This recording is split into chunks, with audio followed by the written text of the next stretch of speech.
inducted into the Hall of Fame this year, the 1971 boys basketball team, forever known as the Tech Tourney team, and their outstanding coach. I'd like to present to you this evening, Mr. John Myers. Coach Myers.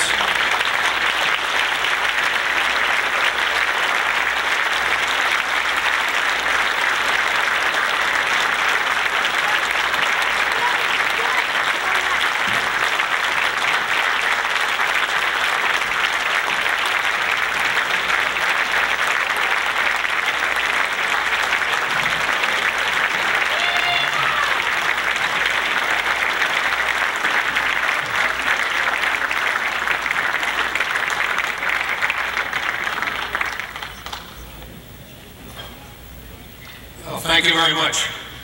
They told me to keep it short, but I figure we had 12 people on the team, so 12 times 2, so I'm good for about 20 minutes. I don't know about you, but I thought, particularly when you see those pictures, isn't it amazing how vivid recollections are of those times? And when you realize it's 22 years ago, I was looking through some of the old articles, and in some cases I saved the entire paper. But just to put the time in proper perspective, if you lived in Watertown, you could buy a two-family house for $50,000. So that's a few years ago. Mission Impossible was one of the primetime TV shows. And particularly for my seniors, they should realize that they are now older than I was when I coached in 1971.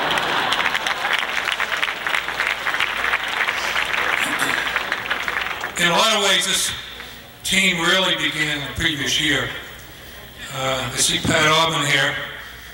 I had thanked her father at that time. Some of you may remember, Charlie Aubin got us into the Newport tournament in 1970 when the seniors were juniors.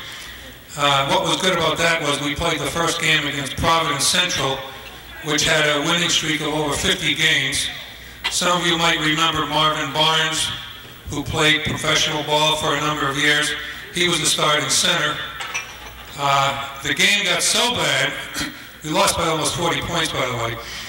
It got so bad that at the end of the game, Marvin Barnes would stand and rebound. The rest of the team would run down court, and then they would do a 3 or 4 or 5 passes, Harlem Globetrotters routine, and then they would finally shoot and win the game.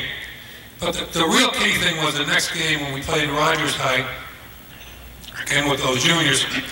Bobby Gleason, who was one of the captains of that team, is here. We won the game by almost 30 points, which was a great turnaround. And the thing was, Bobby Gleason, I remember him, and I think it was true of the other kids, kept looking up at the scoreboard, figuring the score must be wrong, that we were ahead by such a great number of points.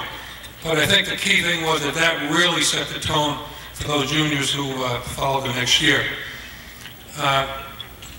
In that 71 year, you may realize, we played against some very good teams. I mentioned Marvin Barnes. You may also remember that Ronnie Lee played professional ball from Lexington. Bob Bigelow played against us, who was from Winchester. He played professional ball. So it was not that we were playing against very weak teams. I was looking again at the papers. The 4 teams we played in the tournament in the regular season had a record of 62-3. They lost 3 games between the 4 teams that we played in that particular tournament. So that we were playing very high caliber opponents. More than anything else, I think, this was a team that really was a team. There were no individual stars, but as far as a team, there was none any better.